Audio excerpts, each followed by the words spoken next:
خبر شامل کریں گے ENN نیوز نمائندہ افتخار احمد کی جی السلام علیکم۔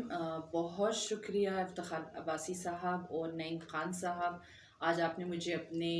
سوالات اور جوابات کی بیٹھک میں مدعو کیا، اور بہت ہی ایک اہم مدعے کے ساتھ، جو کہ اس وقت ہم دیکھ رہے ہیں ایز اے کشمیری۔ یہاں پر ایک المیہ ہے کہ اکثر جب ہم دیکھتے ہیں مقبوضہ کشمیر میں کسی قسم کی بربریت دیکھی جاتی ہے، لیڈرشپ کو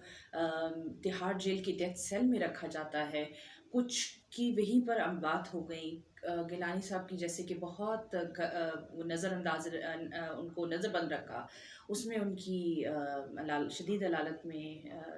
جو ہے وہ ڈیتھ ہوئی۔ یہ وہ ساری چیزیں ہیں کہ جو بہت کم لوگ ہیں جو اس چیز کو سوچتے، سمجھتے اور احساس سے بیان کرتے ہیں۔ آج جو آپ لوگوں نے مجھے بلایا وہ یاسین ملک صاحب، جو کہ آزادی کے Jammu and Kashmir liberation front کے اور مقبوضہ کشمیر، آزاد کشمیر اور دنیا بھر کی کشمیریوں کے نزدیک وہ ایک نظریاتی کشمیری، جنہوں نے ہمیشہ اپنے نظریے پہ جو ہے قربانیاں دیں، اپنی اذیتیں کاٹیں۔ ان کی ٹیم، ان کے فالوورز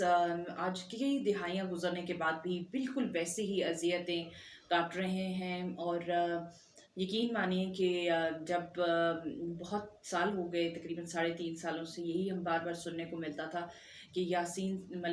ملک صاحب جو ہیں ان سے ان کی فیملی کا رابطہ نہیں ہے، ان کے جتنے بھی فالوورز تھے، ان کی لیڈرشپ ہے جو یہاں پہ بھی مقیم ہے، ان سے بھی نہیں ہے، اور وہ تہاڑ جیل کے ڈیتھ سیل میں ہیں۔ تو یہ بہت تکلیف دہ بات تھی،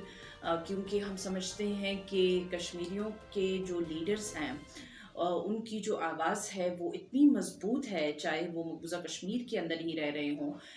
مگر جہاں پہ 1.5 ارب کی آبادی پاکستان اور ہندوستان ہے، اس کے علاوہ پوری جو دنیا ہے وہ ان پہ خصوصی ہمیشہ نظر رکھتی ہے۔ کبھی ایسا ہوتا نہیں ہے کہ ان کی جو آواز ہے وہ سنی نہ جائے، اور اس کو اہمیت دے کر آپ دیکھتے ہوں گے کہ ہندوستانی چینلز میں بھی بہت بڑے بڑے ٹاک شوز ہوتے ہیں، پروگرامز ہوتے ہیں، مگر انفارچونیٹلی جب یہ واقعہ ہوا تو ہم پاکستان کی میڈیا کو دیکھا کہ اس وقت اس دن ان کی جو توجہ تھی وہ کسی اور مدعے پر تھی، اور بہت زیادہ ہم اس چیز کو، اپنے غم کو ایز اے کشمیری بیان نہ کر سکے،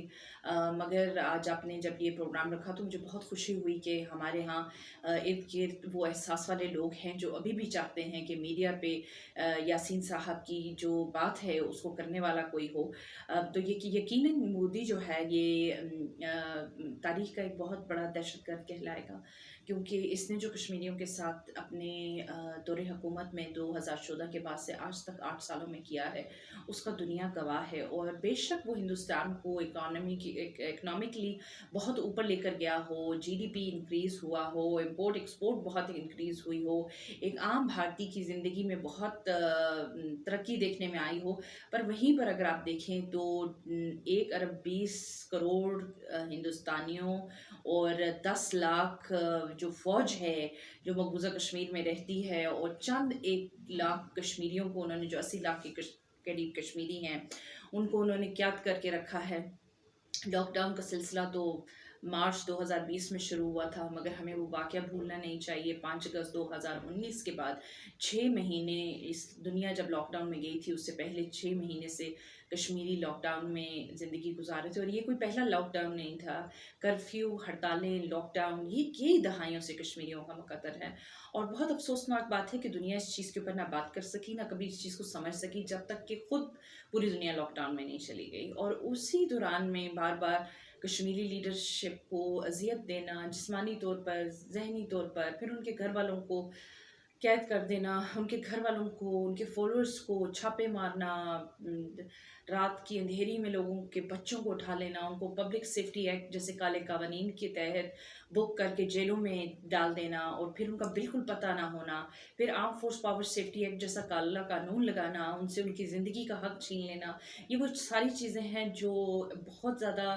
پہلے سے ہی کالے قوانین تھے، ہندوستان نے کشمیریوں کے اوپر لگائے تھے، پر سب سے زیادہ ان کو جو ایکسرسائز کیا گیا وہ مودی دور کے اندر کیا گیا۔ تو اس لیے ہم کہتے ہیں کہ جب یہ مودی کا دور چلا جائے گا تو ہم جو بھی ہندوستان کی آنے والی حکومت ہے اس سے یہ التجا کریں گے کہ بھئی آپ اپنے سارے جو آپ کے سوالات ہیں، آپ کے جو اقدام ہیں، آپ نے جو کشمیریوں کے اوپر ظلم و تسلط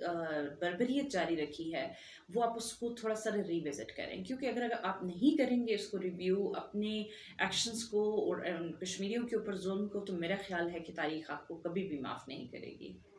شکریہ.